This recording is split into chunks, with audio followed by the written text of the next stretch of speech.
Question number 20 में दिया गया है divide 16 into 2 parts such that the twice the square of the larger part exceeds the square of the smaller part by 164।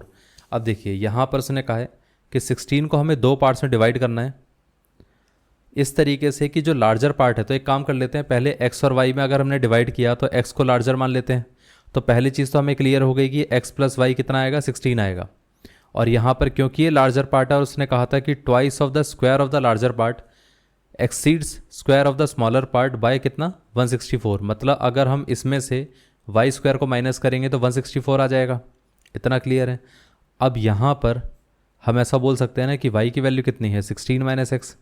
इस पूरे part को इधर रिप्लेस कर देते हैं तो यहाँ पर ये आ जाएगा 2x स्क्वायर माइनस का 16 माइनस एक्स का whole square is equal to कितना आ गया, 164।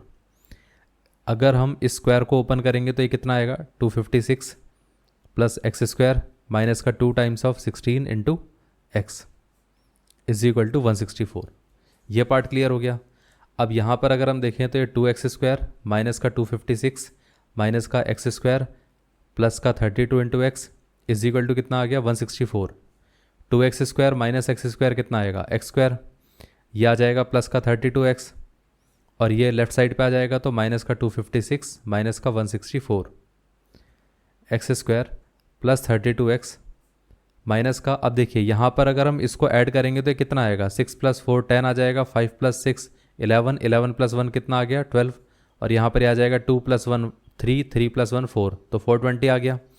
अब हमारे पास ये क्वाड्रेटिक इक्वेशन आती है, इसको हम सॉल्व कर लेते हैं मिडिल टर्म स्प्लिटिंग मेथड से। मतलब इस टर्म को हमें स्प्लिट करना है। किस तरीके से स्प्लिट करना है, ऐसे दो नंबर्स में स्प्लिट करना है जिनका सम कितना होना चाहिए, प्लस का 32, और जिनका प्रोडक्ट कितना होना चाहिए, प्रोडक्ट होना चाहिए माइनस का 420। अगर हम इसके फैक्टर करके देखें तो इसके फैक्टर आते हैं 42 इंटू 10। इतना क्लियर है। अब हमें देखना है कि एक नंबर नेगेटिव होगा एक पॉजिटिव होगा। अब ये कैसे पता चलेगा कौन नेगेटिव है, देखिए सम अगर पॉजिटिव है तो लार्जर नंबर पॉजिटिव रहेगा और दूसरा वाला नंबर नेगेटिव रहेगा। इतना क्लियर है। अब इसी में हम इसको रिप्लेस कर देते हैं तो यहाँ पर ये आ जाएगा 42x माइनस का 10x और ये कितना आ गया, माइनस का 420 और ये आ जाएगा एक्स स्क्वायर। अब यहाँ से अगर हम x कॉमन लेंगे तो ये आ जाएगा x प्लस 42। अब यहाँ से अगर हम माइनस का 10 कॉमन लेंगे तो ये आ जाएगा x प्लस 42। x प्लस 42 दोनों में से हम कॉमन ले सकते हैं। सो यहाँ पर बचेगा, इधर से x आ गया, इधर से बचेगा माइनस का 10 इज इक्वल टू 0। अब अगर हम इसको 0 के साथ इक्वेट करेंगे तो x की वैल्यू कितनी आएगी, माइनस का 42। अगर हम इसको 0 के साथ इक्वेट करेंगे तो x की वैल्यू कितनी आएगी, प्लस का 10। इतना क्लियर है। ये पार्ट क्लियर हो गया। अब हम नेगेटिव वाला नंबर तो लेंगे नहीं तो यहाँ पर x कितना रहेगा, पॉजिटिव का 10। इतना क्लियर है। हम नेगेटिव वाला पार्ट यहाँ पर लेंगे नहीं। अब देखिए यहाँ पर अगर x की वैल्यू 10 आ गई तो y कितना आएगा, y is equal to 16 minus x. तो ये आ जाएगा 16 माइनस 10 इज इक्वल टू कितना आ गया, 16 माइनस 10 विच इज़ 6। सो हमारे पास दोनों नंबर्स क्या आ गए, एक नंबर आ गया 10, एक नंबर आ गया 6।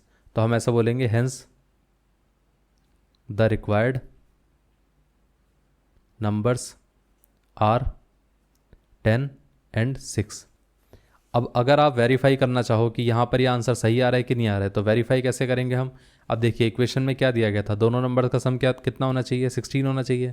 तो इन दोनों का सम तो 16 आ रहा है और साथ में उसने क्या कहा था, twice the square of the larger number and minus square of the smaller number is equal to कितना होना चाहिए। अब कैलकुलेट करके देखते हैं, 2 इंटू 100 माइनस 36 तो ये कितना आ गया, 200 माइनस 36 विच इज़ 164।